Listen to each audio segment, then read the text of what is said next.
the Citrus County Chronicle, where we're sitting down with all the candidates that you're going to see on the November ballot. And today I have with me Paul Grogan, who is County Commission District 2 candidate. So Paul, welcome, and thanks for being here today.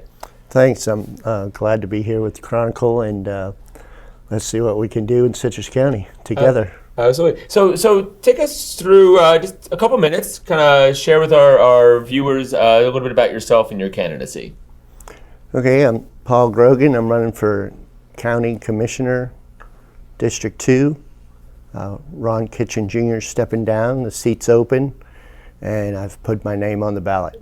So let's dive into just a couple questions. Back in September, the budgetary process kind of concluded. We've already got the budget set for this coming fiscal year for the county. Did the county take the right approach? What do you think? Did the county take the right approach to their budget for this upcoming fiscal year?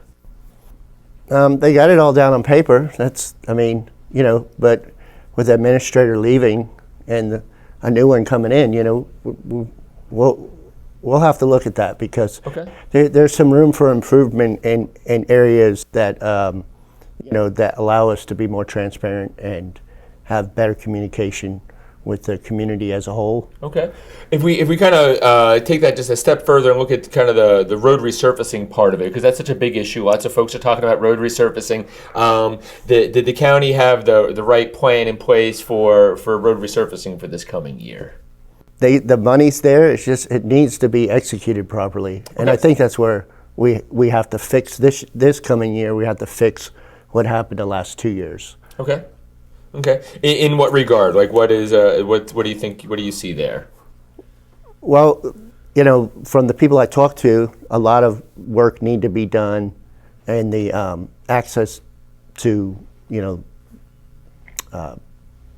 the bicycle, the widening of the roads, the safety of the roads, the intersections, of course, is a big deal right now. Do we get a traffic light there? Do we, go a different route? And how we handle those aspects of, the ebb and the flow of the traffic.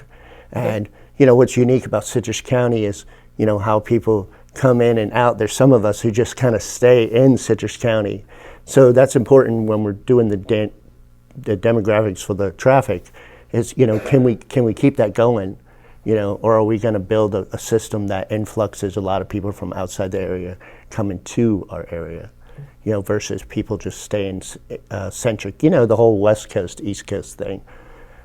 Okay, all right, good. So looking into the future, if in November you come out the victor and you are our county commissioner from District 2, what do you see? What do you think is that most pressing issue, the issue that you want to tackle first if you find yourself elected?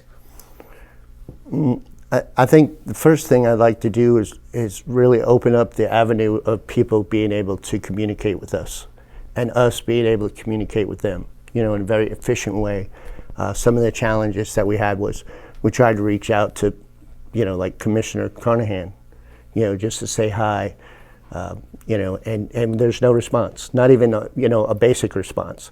So there's tools in place though, right? And the current commissioner might not have access to those tools or the resources to, use those tools. So we just have to be conscientious of building a platform that allows us to have that two-way communication and maybe a bottom-up, form of growth as opposed to a top-down. I know more than everybody else, so you got to do what I say. So hopefully we can build from that platform and build together. Okay.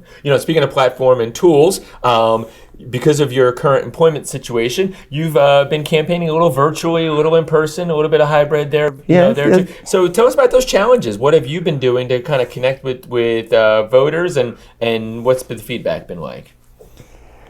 This is a traditional thing, right? There's the classic, what everybody knows, and then there's the new. And yes, I've had to do that. I've been back and forth from New Orleans to here 4 times in the last 4 weeks, just because I'm trying to close out some of the stuff I got going on over there at that career of 22 years. And if I do get elected, I would be full-time here. So, setting all that up and making sure that works seamlessly, with the wife and the kids and the schools and, and then dad's going to be home full time, you know what I mean? So I'll probably get to walk the dogs every day and, change my routine. And, I think, I think the virtual aspect of reaching out to people gives them ability to feedback. But when you get too big, what happens is you end up getting a lot of negative, so you can kind of use that as a platform for them to vent and to them express their opinions. And some of the comments are valid, but there might not be anything we can do about it until we have a meeting and then we all vote on it, and then everybody agrees that there's, okay, we voted on it, then we got to do a budget on it, and then, then we got to execute it with the powers that be. Okay. Well, good. Well, Paul, thank you so much for taking a couple minutes and spending some time with us today and letting our viewers to get to know a bit more about you and your candidacy. So thank you so much. Okay, well, thank you very much. Appreciate it.